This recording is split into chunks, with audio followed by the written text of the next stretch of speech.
Hey everyone, Caleb with Antique Book Collective, and today I'm answering the question, what are the best thrift shops to source for selling on eBay or reselling on Amazon, all that sort of stuff. So guys, right off the bat, I'm going to say it, I think Goodwill is a lot better than Salvation Army. I know that might be a controversial view, but for me, I find that a lot of the Salvation Armies that I shop at, they can be a little dingier, and their selection does not always turn over as quickly. As such, I find that Goodwill does a whole lot better for me. That's just the Goodwill stores versus the Salvation Army stores. That isn't to say that I avoid Salvation Armies altogether. If I do see one and it's the only thing in town, or if I see a couple places and I have time to burn, I'll probably go to both. I don't even prioritize one over the other. I basically prioritize whatever's closest to me and whatever I feel like going to for that day. Of course, there are some very clean Salvation Armies I've been to as well that I do actually enjoy going to. There's one, I haven't been back. I went once and honestly been meaning to go back for sourcing, but there's one that's not too far from me, I don't know, a few miles. And it's like, wow, this one's actually very clean. It's got an amazing selection. It's got a good turnover. But then there was one that recently went out near me that was like, it was bad. It was just bad, guys. I went there twice and I was just like, well, that was an absolute waste both times. Wow, what have I done? But you guys will personally find when in your own areas that certain ones work better than others. Excuse me as I work on my note sheet. So with that said, though, those are both bigger name brand thrift shops. So what about non-name brand thrift shops? So guys, when I first started this business, I actually had, I'm not going to say the company's name because they went out, so I don't really want to call out any names and make them feel bad because it was a local company and it was some good people that worked there. But there was a company that actually was near a park in my town that I lived in. When I first started my business, I actually went there. I want to say it was the very first place I ever shopped for my business, which is sort of a fun thing to think about. But I walked in there, I went over to their book area, and they wanted a little bit more for their books than what I am personally used to spending now that I've done this long time. Back then, I wasn't entirely sure what people were used to spending. I mean, I was a greenhorn, you know? I was like, I don't know what's going on. But I walk in, I'm like, okay, so that's how much I can do for that. And I had a scanner back in the day. I had my little Bluetooth scanner, and I think I did Scoutly, and I was just like pew pew pew pew pew pew, scanning all the different things, seeing if it's buy or sell, and going through it all pretty quick. I mean, I was anything but a professional back then, but I was rather quick. But with that said, I went through this entire one, and I was still able to make several $100s, and that was actually one of the first places. And I'm going to go out on a limb and say this was the first place that I shopped at. Again, I don't know for certain on that, but I think it was. But this was one of the first places that I actually saw a set of books, and I was like, I can't sell that on Amazon, because first off, they didn't have barcodes, but I was like, I think I could sell those on eBay. So I went there for Amazon FBA, because that's what I was starting as my business, but I actually got a start on eBay as well while I was at that particular place. It was really fun for me because I was getting not terrible deals whatsoever, but I was buying all these different books. I mean, I walked out with a pretty good pile of books, threw them in my car, drove home, and I got to listing, and I made some good money off of it. So for me, yes, I do Salvation Army and Goodwill, and I do prefer Goodwill a little bit more than Salvation Army most of the time. There are some Goodwills that are absolutely trashy and some Salvation Armies that are amazing, but by and large, I find that Goodwills are a little bit cleaner. But guys, the family ones can actually do pretty well for you as well. And the reason why I still say Goodwill over those is sometimes the family ones or the local ones, they don't always give you the best possible deals. If you make a relationship with them, they definitely can long term, but for me, I haven't made relationships with many because for me, I'm at the stage of my business where I don't really go to thrift shops very much at all anymore, because when I go to a thrift shop, I walk out with this many books, like 10 tops.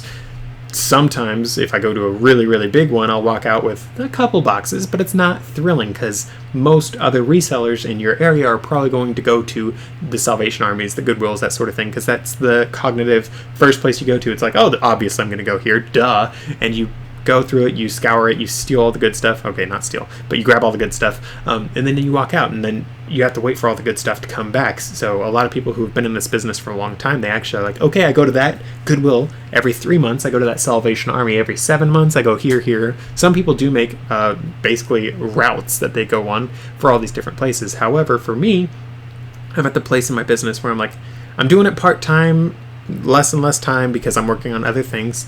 So I'm like, okay, I want to just do grand slams. I'm going for just home runs on a lot of these different trips that I'm going on now. So I will go to estate sales if I see that they have over 1,000 books, 2,000 books, 3,000 books. I'll go to friends library sales if I know that they have at least 100 books that I'm going to buy.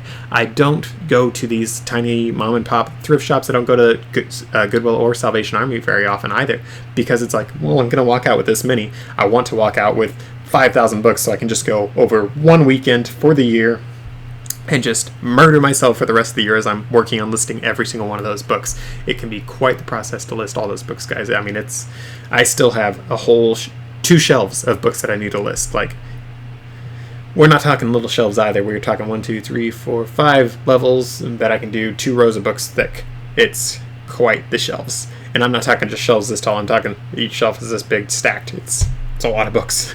So I got a lot of listing to do, and it's nice for me though because I'm able to buy all these books all at once, and then as I have time I can list all the different ones, because for me, with all the businesses that I'm working on right now, I don't have the time to set aside, say, 8 hours to do shopping for books every weekend. I have like 8 hours once every month or once every couple of months, and as such I want to make sure that those are grand slams for me. I'm able to buy 1,000 books here, 500 books here, 2,000 books here. And yes, I know that sounds like really big numbers, but when you are buying in huge volume like that, you can get some really good deals on books. So if I was buying that same quantity of books from Goodwill, I will probably end up spending, I'm just going to go out on a limb and say 5 times more money buying all those things individually. Whereas when I go to these estate sales and library sales and that sort of stuff, I can be like, hey, I'm going to buy that whole table, and I'm going to buy that whole table of books right now. And what deal will you give me? And they'll be like, all of those right now? Oh yes, we will. $50. And it's like, no, I'm not doing $50. $100. $50 is too much, my dude. $100. I don't want to really take advantage of you. And they're like, oh yeah, 100. That'd be amazing. Yeah, sure. And yeah, I know it sounds dumb that I actually negotiate up sometimes, but it's because I don't want to make so much of a profit on things that I feel a little bit dirty. I mean, I do want to make sure that people are making some money off of me, because at the end of the day, I'm a business. I'm not here to be a nonprofit myself and have all the profit just go to me. I mean, guys, trust me, I can spend money on a book. If I'm saying I want to buy it and I tell you the price, first off, that's the highest price I'll go, because I normally try to give people a good price. But second off, don't go too low. You guys deserve more money than that. I'm sorry. But with that said though, for me, I personally find that when I'm buying this large quantity, that does a whole lot better for me. So because of that, I don't normally do thrift shops as often, because they don't let me do that huge quantity buy. And even if they did, I wouldn't want all the stuff I would be buying from these places. Now, with that said, we're just talking the normal thrift shops.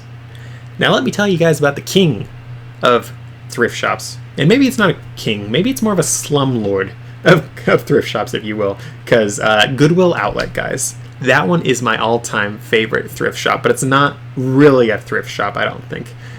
I don't know exactly how to describe it. If you guys have never been, you're missing out. And if you have been, I'm sorry. It's sort of that sort of thing. It's like, it's absolutely amazing. It's disgusting a lot of the times, but it's really cool. And the people there, they can be some of the best people you ever met, or they can be absolute fart nuggets. There's very little in between a lot of the time. I know that sounds a little bit mean, but it's the case. But guys, when you go to a Goodwill Outlet, from my experience from the ones I've gone to, a lot of the people that go there are actually other resellers like me. I'm chatting with these people and like, oh yeah, I have this eBay business. I sell these things on Etsy. Oh, I actually buy these dresses and I donate them to this place. Or I buy these dresses for 50 cents each and I actually sell them to this one company for $5 each. Or I buy these dresses and I cut them up and make dolls or something like that. There's a lot of different people that do a whole lot of different things. They'll have their own businesses where they either make some money or they do donations or all these sorts of things. It's really interesting the kind of people that you'll meet there. Sometimes they're really cool people that you're really enjoying chatting with. Other times they are going to, like, you're in the middle of looking at a book or something like that and they're gonna like do a pile driver into your face and push you out of the way in order to grab like a, I don't even know. They grab some of the most random people things. These pushy people. I don't understand them. But that is something that you guys can definitely see when you are going to a Goodwill Outlet. Of course, as I said, it's not for the faint of heart. You can get pile drivered for certain things that people want to get their hands on. And I know someone's going to say this is sexist and get offended. I don't give a rip. But For the ladies that are following this channel, especially the younger ladies, I would not recommend going to a Goodwill outlet in a sketchier part of town alone.